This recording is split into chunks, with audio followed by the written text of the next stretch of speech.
안녕하세요, 헌터입니다. 오늘 분석해볼 기업은 LX 세미콘입니다. 자, 이 종목은 작년 초에 16만 8,800원 찍으면서 최고점을 달성을 했고, 이후에 정확히 1년 만에 이제 6만원대까지 내려오면서 최저점을 찍습니다. 자, 이제 하지만 올해 들어서 굉장히 가파르게 성장하면서 주가는 2배 가까이 뛰었고, 최근 몇 달간 다시 한번 좀 눌림세가 크게 이어지고 있는 상황이 되겠는데요. 자, 이런 상황에서 우리가 다시 한번 반등할 수 있는 여력 기대해 볼 수 있을지, 그리고 반등이 나온다면 언제쯤 나올지 이제 분석을 통해서 알아보도록 하겠고요. 자, 지금은 뭐 대부분 다 물려 계시는 구간으로 판단이 되고 있어요. 그래서 여러분들 각자 어떤 식으로 좀 평단에 따라 대응을 해야 될지, 그리고 신규 진입하시려는 분들은 지금 상황을 저가 매수의 기회로 봐야 될지, 그리고 가져간다면 목표가는 또 어디까지 보고 가져가야 될지 등등 투자 전략 함께 알아보도록 하겠습니다. 자, 이어서 수급 상황입니다. 한 달 기준으로 개인과 외국인이 샀고요. 기관이 팔았습니다. 최근까지도 계속해서 같은 스탠스 보여주고 있습니다. 그래서 최근에 이제 하락세는 기관이 좀 이끌고 있다, 이렇게 보시면 되겠고요. 자, 이어서 공매도 비중 살펴보시게 되면 뭐 거의 제로에 수렴하고 있습니다. 다만 한 번씩 이렇게 튈 때가 있어요. 두 자릿수 한 번씩 튈 때가 있는데, 이럴 때 제외하고는 전반적으로 5% 미만, 그리고 거의 대부분 제로에 수렴할 때가 많습니다. 그래서 공매도 비중은 우리가 크게 걱정은 없어 보이고요. 자, 대차장고 보시게 되면 이런 흐름입니다. 이제 3개월 전역인데 횡보하다가 이제 8월 말에 한번 크게 떨어졌죠. 그리고 이후로도 조금씩 내려오고 있다는 점 상당히 긍정적으로 보여집니다. 그래서 우리가 공매도 걱정은 전혀 없는 기업이다, 이렇게 말씀드리겠습니다.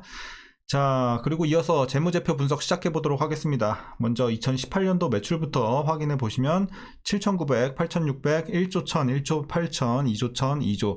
자, 작년까지 꾸준하게 우상향했어요. 하지만 이제 올해 살짝 눌리게 되는 모습이고, 영업이익도 마찬가지로 이제 500, 400, 900, 3,600, 이제 재작년까지는 레벨업을 크게 했어요. 하지만 이후로는 작년도 그렇고 올해도 그렇고 좀 눌리고 있는 상황. 특히나 올해 굉장히 좀 크게 눌린다, 이렇게 보시면 되겠습니다.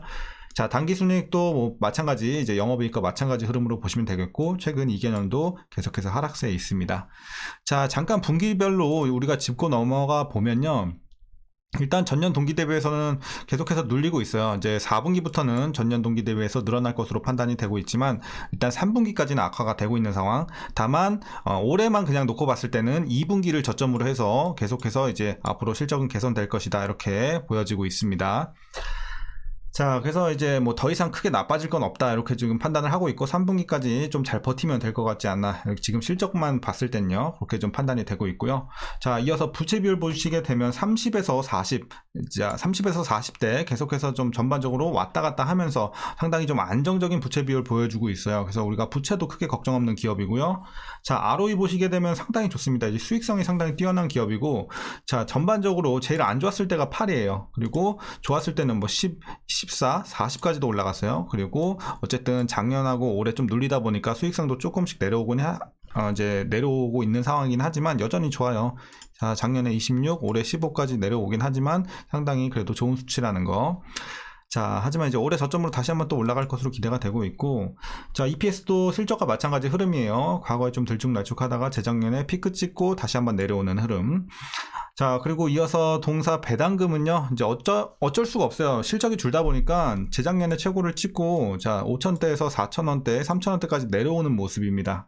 그래서 어쩔 수 없는 부분이고, 실적이 내려오다 보니까 배당도 올해 좀 내려간 3,150원 기대가 되고 있습니다. 자, 이대로 만일 배당을 하게 된다면, 현재 종가 기준으로 들어가게 되면 배당 수익률은 약 4% 정도 보시면 될 것 같습니다. 정확히 3.98인데 그냥 4% 정도 보시면 될 것 같고, 작년에 상당히 고배당주였죠. 6%대까지 기록을 했고, 어쨌든 뭐 주가가 많이 싸지긴 했어도 배당이 만약에 이대로 좀 많이 눌리게 된다면 작년만큼의 고배당은 하지 못하겠지만, 여전히 그래도 배당은 충분히 좀 괜찮지 않을까, 이렇게 보고는 있습니다. 그래서 4% 정도 일단 예상이 되고 있고, 자, 현재 PER은 9.12배, 그리고 PBR은 1.36배 나오고 있습니다. 자, 그리고 이제 지금 밸류에이션 상황, 현재 밸류에이션 상황은, 자, 일단 주가만 봤을 때는 뭐 저평가 구간처럼 보이는데, 사실 이제 실적이 많이 눌리다 보니까 지금은 적정 주가 근처까지는 좀 왔다, 이렇게 판단을 하고 있습니다. 자, 그래서 지금은 뭐 싸지도 비싸지도 않은 구간으로 판단을 하고 있어요. 자, 그리고 이어서 동사 관련 이슈 한번 살펴보도록 하겠습니다. 먼저 3분기 실적인데요. 매출은 전년 동기 대비 7.2% 감소하고요. 영업이익은 46.9% 더 큰 폭으로 감소를 합니다. 자, 그래서 컨센서스보다는 이제 좀 하회하는 수치를 기록을 했고요. 자, LX세미콘은 올해 3분기 TV 및 IT 제품에 대한 수요 회복 지연과 고객사의 패널 승인이 지연되었고 글로벌 경기 둔화에 따라 전방 수요가 여전히 회복하지 못하고 있는 상황입니다. 그래서 이런 여파로 3분기가 좀 아쉽다, 이렇게 아쉬운 실적을 기록했다 보시면 되겠습니다.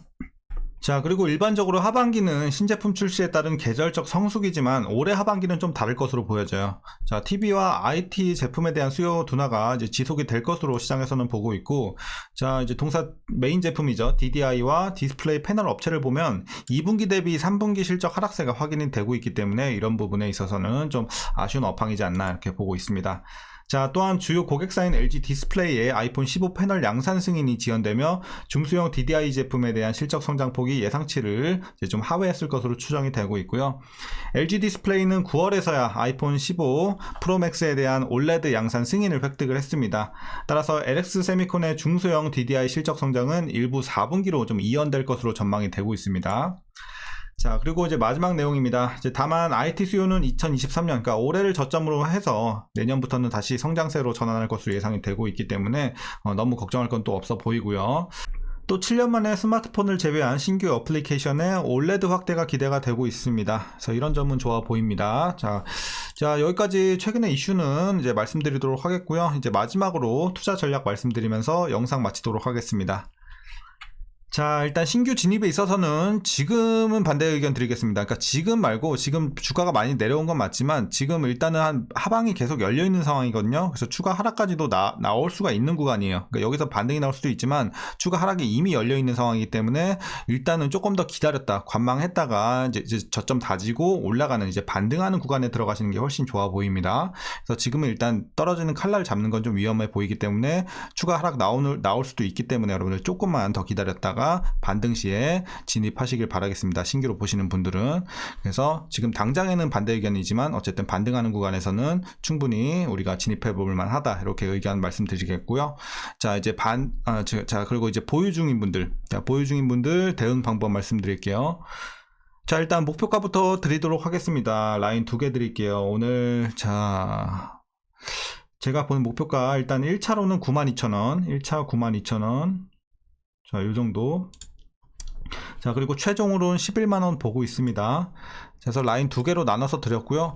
여러분들 92,000원까지 보시고 여기서 뭐 비중 한 30%에서 50% 사이 살짝 줄여주시고 업황이나 뭐 기업에 문제가 없고 추세가 살아있으면 이제 11만원까지 최종적으로 보시는 거 전략 이렇게 말씀드리겠습니다.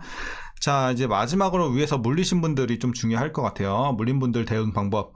자, 어떻게 하시냐면요. 일단은 물을 무조건 좀 타셔야 돼요. 그러니까 자, 구간별로 말씀드릴게요. 지금 구간이 너무 레인지가 넓어서 위에 완전 하이 구간에서 이제 물리신 분들이 있죠. 뭐 13만원 위에 막 이런 데서 물리신 분들은 물 타서 무조건 최종 목표가 11만원 밑으로 평단 내려주시기 바라겠습니다. 그래서 여기까지는 충분히 좀 내릴 수 있는 구간이지 않나. 지금 주가가 너무 많이 떨어졌기 때문에. 그래서 11만원까지는 최소한 좀 맞춰주시면 좋을 것 같고, 자, 그리고 이제 중간에서 물리신 분들, 뭐 11만원에서 뭐 13만원 요런 데서 물리신 분들은 뭐 가능하시다면 9만 아까 얼마죠? 91,000원, 92,000원. 자, 92,000원까지 가능하시다면 빼주시면 좋을 것 같고, 뭐 여기까지 힘들다 싶으면 11만원 밑으로만 적당히 좀 빼주시면 좋을 것 같아요. 하지만 이제 베스트 구간은 이제 92,000원까지 빼면 여러분들이 좀 훨씬 더 빠른 시일 내에 나올 수 있겠다, 이렇게 말씀드리겠습니다. 자, 그래서 구간 이렇게 나눠서 여러분들께 말씀드렸고, 물 타는 방법까지 이제 좀 말씀드렸습니다. 다만 이제 물 탈 필요가 없는 구간은 어디냐면, 지금 뭐 애매하게 뭐 15% 20% 물린 분들이 있죠. 뭐 9만원 중반에서 뭐 한 10만원 뭐 이런데, 여기서 물리신 분들은 그냥 보유만 좀 하셔도 돼요. 근데 뭐 비중이 얼마 없어서 좀 더 추가로 더 나는 물 탈 수 있어요 하시는 분들은 좀 더 타서 내리는 것까지는 상관은 없지만 뭐 비중을 너무 크게 가져갈 필요는 없을 것 같습니다. 자, 어쨌든 전략은 여기까지 말씀드리겠고요. 이제 주가는 앞으로 이제 조만간 좀 반등을 해주면서 서서히 올라가지 않을까, 내년에 걸쳐서. 그렇기 때문에 너무 걱정할 건 없어요. 지금은 이미 거의 다 반영이 되고 있는 구간이고, 이제 바닥만 좀 잡으면 돼요, 여기서. 그래서 뭐 추가 하락이 더 나오더라도 너무 걱정하지 마시고 조만간 반등할 것으로 보고 있으니까 여러분들 시간을 두고 좀 중장기적으로 대응하시면 좋을 것 같습니다. 자, 오늘 영상도 조금이나마 유익하셨다면 구독과 좋아요도 한 번씩 부탁드리겠고요. 자, 한 주가 또 끝났습니다. 이제 힘든 장 고생들 많으셨고요. 여러분들 이어지는 주말 잘 보내시길 바라겠고, 오늘 또 저녁에 축구 있으니까 축구 보실 분들은 8시에 재밌게 또 튀니지전 보시면 될 것 같습니다. 자, 그럼 오늘도 시청해주셔서 감사드리고요. 자, 행복한 주말 보내시길 바라겠습니다. 감사합니다.